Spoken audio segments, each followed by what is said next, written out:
La mesa de análisis de los martes. David Parra, ¿cómo estás? Buenos días, bienvenido. Gracias, Juan Carlos. Bien. Norman Navarro, ¿cómo estás? Buenos días, bienvenido. Estamos, ya llegamos. ¿Qué tal, profesor? Es ganancia. ¿Qué tal? Sí, ya con amanecer y respirar. Pedir más es vanidad. Sí, sí, ¿no? Pues el tema de la vivienda ha estado en la agenda en las últimas semanas, particularmente la última semana. Hay tres proyectos, uno del ayuntamiento, con una constructora privada para derechohabientes y no derechohabientes, con casas con un valor de 700,000 pesos, dúplex. El proyecto del Colosio Final, que se canceló por presión de los vecinos del Poniente en un asunto que fue interpretado por muchas personas como un tema de clasismo, en donde los vecinos no quisieron que llegaran personas de otro nivel socioeconómico a la zona.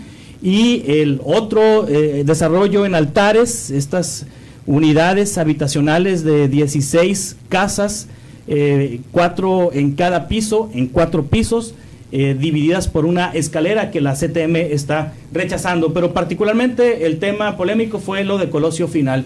¿Qué lectura le dan, David? Bueno, pues a mí me pareció una coreografía bien elaborada, bien hecha, porque pues, no podemos pensar en que haya sido producto de una improvisación el pretender instalar una colonia con viviendas de interés social cerquita de donde están desarrollos urbanos pues de mayor plusvalía. El efecto inmediato pues es que precisamente la afectación que va a sentir el vecino, pues es que la plusvalía de su vivienda pues, se va a ir para abajo, y aparte pues hay mucho prejuicio con respecto de los efectos sociales que tiene el tener vecinos de una mejor condición socioeconómica. Son terrenos de alta valía. Pues en qué cabeza cabe que te vas a poner a construir en ese tipo de terrenos con la esperanza de que no ocurra nada. Naturalmente que va a ocurrir. Entonces, para mí no fue una improvisación, fue un cálculo. Esos terrenos son propiedad federal, se tuvieron que haber desincorporado de los ejidos. Es un lío para hacerlo por todos los trámites que conlleva el RAN, pero pues al final del día esos terrenos resultaron desincorporados. Alguien va a disponer de ellos, buena atrapada, ¿no? Alguien va a disponer de ellos y pues ahí yo ya veo pues que le va a ir bien, ¿no? Porque originalmente esos terrenos desincorporados pues se compran en un precio. Dice el gobierno que son del Estado, que son terrenos del gobierno del Estado. Que yo sepa son federales. Sí. El dominio ha sido federal porque son ejidos. El Estado no controla el ejido. Pero luego viene otro detalle que llama la atención, que tiene que ver con la alternativa que se está planteando por parte del gobierno para reubicar el proyecto. Y voy un poquito más allá, si quieren ustedes, porque se hace en gobiernos de la 4T, que cuando en México se legalizaron los contratos de anatocismo, y habría que decir que en el mundo hay 9 países que financian o que su sistema financiero se basa en el sistema del cobro de intereses sobre intereses. México es uno de ellos. Por allá en el gobierno de Ernesto Zedillo, se acordarán ustedes, se legalizó el contrato de anatocismo, y bajo ese modelo, en este modelo de gobierno, pues tan neoliberal como el que lo creó, porque los trabajadores van a pagar ese tipo de crédito, un crédito con intereses capitalizables. Y eso sería un cuestionamiento que se ha olvidado, y hay que puntualizarlo. Somos uno de los 9 países en el mundo que cobramos de manera salvaje los intereses. Te pongo mi ejemplo particular.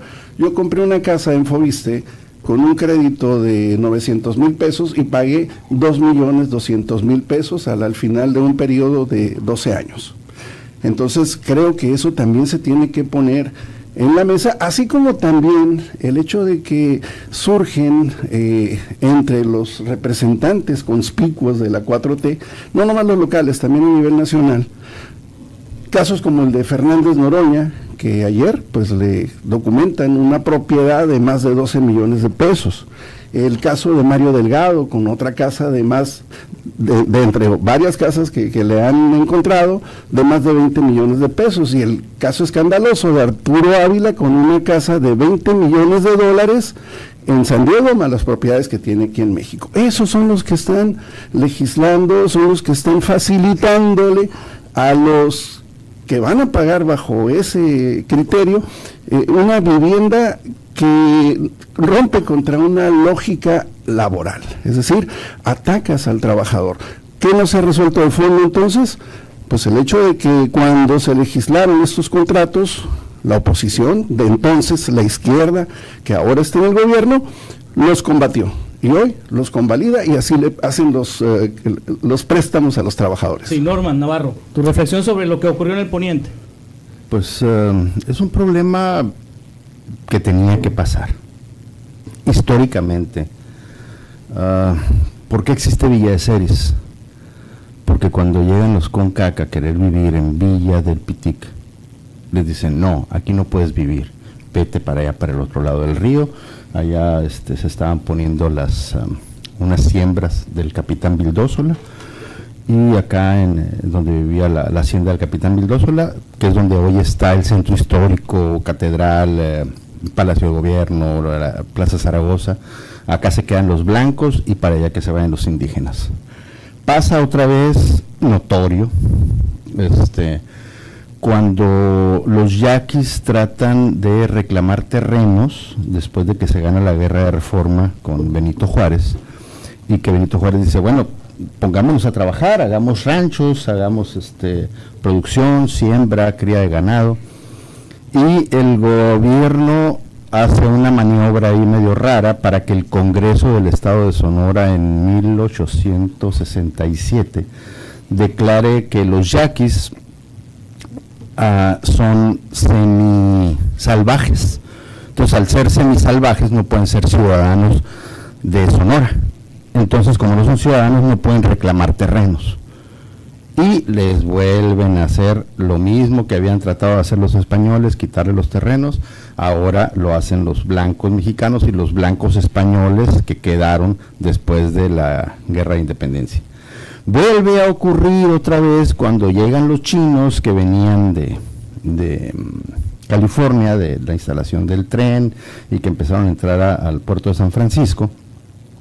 Llegan chinos para acá, comienzan a avanzar en la comercialización, en los servicios, comienzan a ser prósperos, demasiado prósperos, y comienza los blancos contra los amarillos, y dicen, no, aquí no pueden vivir los chinos, porque para comenzar no decían que eran muy ricos y que eran millonarios, no, decían, es que traen vicios y traen la prostitución, y si un blanco se mezcla con un chino puede salir deforme los hijos, porque ya se habían comenzado a mezclar blancos con chinos, ¿no? Entonces comienza esa nueva segregación. Entonces, cuando yo vi la historia no me extrañó para nada. Y es algo curioso, fíjate, porque la primera vez que corren a los chinos de aquí de Hermosillo, los mandan allá para el lado de la Quinta Emilia, donde hoy son las quintas, allá para el lado de Colosio, pero ahora el pleito es más adelante, ¿no? En Colosio final. Entonces, es la misma historia repetida, la misma historia de Hermosillo, la misma historia de Obregón, pasa exactamente lo mismo. Sí. No ha cambiado para nada la manera de reaccionar de los blancos hermosillenses, y pues ni modo, la historia se repite. A mí me llamó la atención que nadie sacó a colación todos estos puntos, porque siempre ha pasado. No es, como te digo, algo nuevo, y es el conflicto entre tener y ser buena persona o tener una casa con plusvalía. Entonces, ¿qué es la parte más importante? Y sí hay conflictos que los sacan y dicen, no, es que ya ha habido multifamiliares y quedan abandonados, porque sí estamos muy atrasados en cuestiones de leyes de condóminos aquí en la ciudad, porque obviamente siempre ha habido casas pues prácticamente como se usan normales aquí, pero los multifamiliares, si tú lo construyes en la colonia Pitic, pues no tiene ningún conflicto, pero si quieres construir un multifamiliar de interés social acá en el área de la Colosio, pues ahí sí hay conflicto, porque todos los vecinos que les vendieron los terrenos y las casas a varios millones de pesos, pues se molestan porque dicen va a bajar la plusvalía de mi casa, cuando en realidad, y el otro día creo que lo comentabas, qué tanto bajó la plusvalía de la gente que vive en la colonia Pitic cuando están enfrente de la colonia San Luis. O La Joya. No, La Joya. O La Joya con la San Luis y la Café San Combate. Luis y la Café Combate, que es una invasión. Entonces, creo que es algo que... Bueno, pero ya estaba la San Luis y la Café Combate, ¿no? Antes de La Joya. Sí, pero la Pitic fue antes. Ajá. Sí. Entonces, había ranchitos y había sectores ahí, por eso se llama el ranchito. La Mosca, el Centenario. La Mosca y Centenario, pero te voy a aclarar algo La Pitic y la Periodista. Sí, no, te voy a aclarar algo histórico, mira. Los igualados. Los igualados, sí. Te voy a aclarar algo histórico. Cuando estaba Centenario, la Mosca estaba alejada, había un terreno entre medio, y se llamaba La Mosca porque ahí estaba el basurero. Entonces, pasaba el río todavía por ahí, tiraba a la gente la basura ahí, el río se llevaba una parte, había gente que reciclaba otras cosas, y era La Mosca. Y te digo históricamente porque mucha gente de La Mosca conocía el abarrotes de mi familia porque los mandaban caminando a comprar petróleo y a comprar otras cosas que en aquellos tiempos se usaban y que se vendían ahí en la tienda de mi abuelo. Ya va para 90 años. Y sigo teniendo conocidos en La Mosca y con buena relación porque vienen a ser hijos o nietos o nietas de aquella gente que conoció la tienda de mi abuelo. Pero después se comenzó a poblar más alrededor de Centenario, y lo que era originalmente Centenario, pues comenzó a tener la orilla esta del río, que es el malecón, que ahora ya todo el mundo le dice Centenario. Tenía a un lado del palacio, tenía Las Palmas, que ahora ya todo el mundo le dice Centenario, y después se hizo otro sector junto a Reforma ahí, que fue Fuentes Istezón, Centenario, o Centenario Istezón, la del Colegio Lux, todo eso. Entonces se fue poblando, y ahora Centenario pues ya es un mundo con todos los fraccionamientos alrededor. Pero digo, todavía en el sector de Las Palmas y en esas partes sigue viviendo gente de otra capacidad económica distinta a la de Centenario, pero no hay ningún problema. Sí. Y esa fue la base de que se creó con personas de diferentes estratos socioeconómicos. El argumento de los vecinos del Poniente, ahora con este proyecto de multifamiliares de interés social, para personas no derechohabientes, es el mismo argumento que manifestaron cuando Claudia Pavlovich presentó el proyecto del Hospital General de Especialidades. Finalmente el hospital sí se hizo y no pasó todo lo que advirtieron los vecinos que iba a pasar. ¿Por qué Claudia no canceló y Alfonso Durazo sí canceló? Bueno, por eso te hablaba yo de una coreografía. Fue demasiado precipitada la solución al conflicto, diría de entrada, para empezar. Fue demasiado precipitada. Los actores que aquí bailaron, pues fue la CTM, fueron los vecinos y fue el propio gobierno. Este tipo de cosas no pasan normalmente cuando ya hay un proyecto ejecutivo detrás, cuando ya se hizo todo el papeleo, todo el procedimiento para poder desincorporar los terrenos y que tengas la autorización para construir una vez tramitados los permisos que tienes que llevar a cabo, a menos que no haya sido así. Lo dudo mucho. Por eso te digo, cuando esto detona, naturalmente va a haber ese tipo de reacciones. Por eso refería yo lo del cálculo. Fue un cálculo de lo que iba a pasar y cómo se iba a resolver. ¿Qué fue lo que falló? Que la música tocó demasiado rápido. Entonces, esto da para pensar en que, bueno, incluso ya la solución la deben de tener. Porque, bueno, tenían que haberlo previsto. Y entonces, ya después de eso, ¿qué es lo que queda? Quedan unos terrenos que pueden seguir teniendo una vocación parecida a los fraccionamientos que ya existen ahí. Alguien puede ser que haga un buen negocio. Y por otro lado, pues poner a la gente en donde le corresponde. Yo veía, por ejemplo, cuando hacías la entrevista, escuchaba cuando hiciste la entrevista con el desarrollador, que vive en La Joya, por cierto, que sin que lo preguntaras te lo dijo, que tú le cuestionabas que si era un asunto de clasismo, porque pues prácticamente te dijo que sí, sin decirlo. Definitivamente, la pobreza siempre hace la clase baja hace que haya rechazo.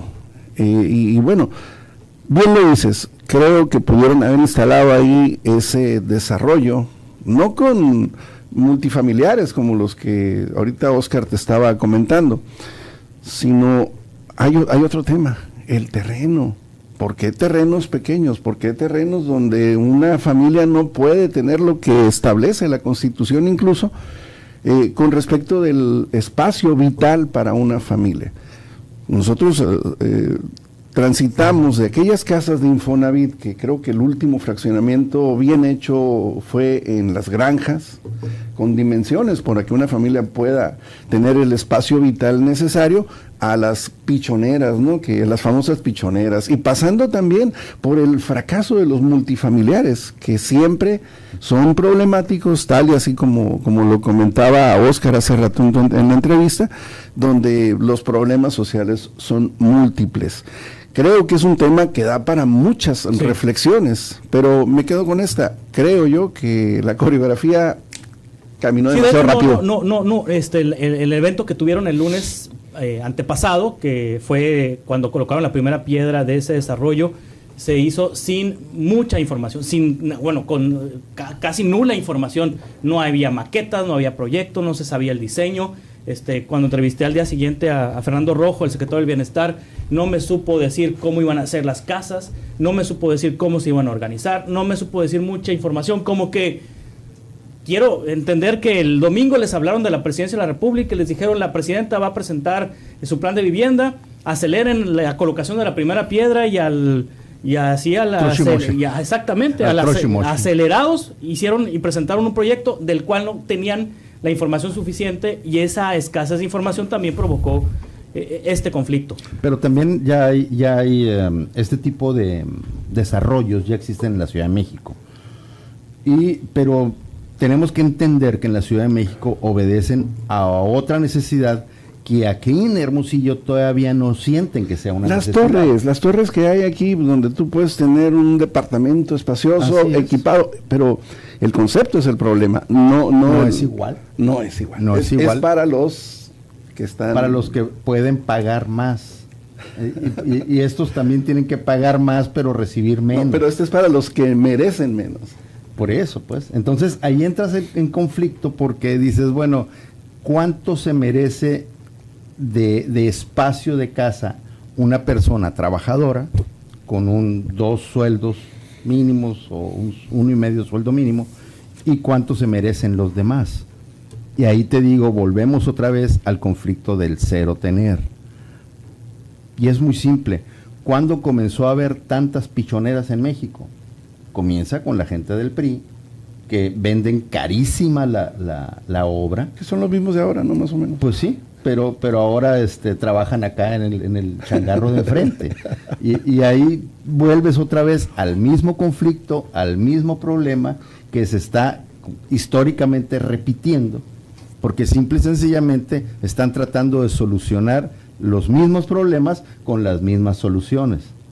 Entonces ahí creo que la presidenta sí se tiene que sentar y pensar bien, igual que el gobernador, sentarse y pensar bien, porque tienen demasiados priistas y demasiados panistas adentro del gobierno de Morena, y un priista siempre se va a comportar como un priista y un panista siempre se va a comportar como un panista. ¿Y cómo se comporta un morenista? Ese es el problema, que cuando tratan los morenistas de un morenista, digamos, de cepa, de electropuro, hay que preguntarle a la presidenta de Morena, Judith, ¿no? Ella sí es de 100% electropura, ¿no? Así es. Sí. Entonces sí. Ahorita están viviendo... Es de los pocos electropuros, ¿no? Sí. Judith, entonces, ¿no? Ahorita están viviendo... De los pocos electropuros que no están relegados. Sí. Están viviendo ese mismo conflicto, y lo acaba de decir el profe.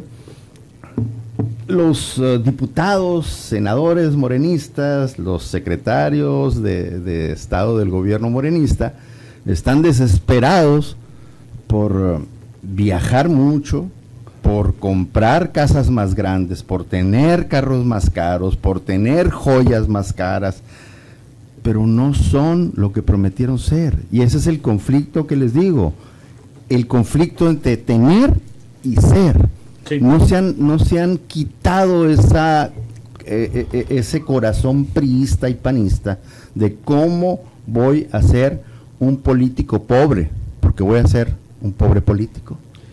Lili Téllez, ya para cerrar esta conversación, ¿traidora a la patria o salvadora de la misma? David Parra. Ni una ni otra. Yo creo que lo que ella dijo en la entrevista fue muy concreto. Dijo, pues que bienvenida la ayuda. Pues aceptamos ayuda de los médicos cubanos con un sistema de salud fracasado, cuyos resultados también del dineral que se le ha dedicado a esos famosos médicos cubanos. Aceptamos ayuda de médicos cubanos, ¿cierto? Ajá. Ayuda entre comillas, porque en realidad nosotros le estamos ayudando al gobierno de Cuba pagándole un dineral con esclavos laborales, ¿no? Que es el caso de los médicos o los famosos disque médicos cubanos. ¿Qué hace el gobierno? Una distorsión. ¿Por qué? Porque la disputa es la narrativa. La narrativa de que en México no pasa nada cuando todo pasa. Y pues llegar al exceso de decir que es traidora a la patria, pues es parte del mismo modelo discursivo que ya viene del sexenio anterior o persiste en la continuidad, como le quieran llamar. Y cuando no hay ninguna traición, yo retaría al gobierno federal, hagan una encuesta y vean qué dicen los mexicanos, si están de acuerdo con lo que dice Lili Téllez o con el precioso país que tenemos en la versión oficial, porque pues yo no creo que incluso haya morenistas que vayan a estar de acuerdo con que México no necesita ayuda y que no deba aceptarla. Bueno, ya la acepta. Brincado eso, ¿cuántos morenistas serán parientes de gente que desapareció? De gente a la que le cobran piso, de gente que vive secuestrada o que la secuestran en efecto. ¿Cuántos de ellos no son víctimas de la extorsión, de los retenes que se instalan en las carreteras por parte de gente del crimen y que tienen a unos cuantos metros un destacamento de la Guardia Nacional, como lo hemos visto aquí? Entonces no hay que ir muy lejos por la respuesta. El caso aquí es que se trata de que una senadora que tiene repercusión en un medio que, pues es curiosamente, es el medio de Donald Trump, el que impulsó a Donald Trump, el que hace Fox News. Sí. Entonces, pues obviamente que duele, pero ¿quién se ha dicho o quién se ha ofendido a México si de ofenderse se trata? Pues el propio Trump. Ha dicho que la presidenta está paralizada frente a los narcos, que el territorio nacional está dominado por los cárteles y contra eso no hay respuesta. Pero con uno de casa y que tiene voz con repercusión, pues se le van con todo. A lo mejor no es la senadora o la política más simpática que pueda haber en el país, pero definitivamente en mi percepción pues, tiene razón. Sí, la Corina Machado de México, dicen. Norman, en 2 minutos. Y no están mal, nos vamos a ir a la historia otra vez. Yo creo que Lili Téllez no sabe, bueno, un día me dijeron es que Lili Téllez no lee historia. Digo, no, es que Lili Téllez no lee, para comenzar. ¿Por qué triunfa la Revolución Cubana? El teleprompter tal vez. Porque sí. Iban... ¿Sí? ¿Sabrá leer? No, sí sabe leer. Y en contra... No, leer una cosa es ver las líneas... Tampoco hay que... Y descifrar, entonces tú dices que descifra. Y pensar. Tampoco hay que subestimar. ¿Por qué Cuba? Ahorita que sacas el ejemplo. Cuba gana una revolución contra un dictador, Batista, que habían puesto los norteamericanos. Entonces, esto es muy simple. Históricamente, desde que Estados Unidos se crea como nación, cada nación que le ha pedido ayuda ha terminado pésimamente mal. Cuando Filipinas le pidió ayuda para independizarse de España, Estados Unidos le ayudó, pero luego se quiso quedar con Filipinas. ¿Y qué le ha pasado a Panamá? ¿Qué le ha pasado a Afganistán? ¿Qué le ha pasado a Irán? ¿Qué le ha pasado a todos los países de este planeta en donde Estados Unidos va y mete la mano? Eso ya nos pasó. Salen raspados, eso ya nos pasó. Nos va a volver a pasar, como con Francisco y Madero. ¿Te acuerdas? Con Francisco y Madero lo manda a matar Estados Unidos. El embajador, ahí en la embajada de los Estados Unidos se hizo el acuerdo. Históricamente se hizo el acuerdo para que Victoriano Huerta tomara las riendas de este país a la fuerza. ¿Qué pasa? Siempre que Estados Unidos mete la mano, sale embarrado el país y se llevan todo. Todo se llevan. Ya se lo llevaron. Pero yo no me sé de materia. Sí. Bueno, preguntémosle a la gente. Sí. ¿Qué dice Nadie va a estar el de pueblo? Bueno, sería interesante, votaron aunque sea una vez. encuesta en línea. Ya votaron una vez y Muy le bien. dijeron a Morena, tú vas de presidente. Gracias, Norma Navarro. Gracias, David Parra.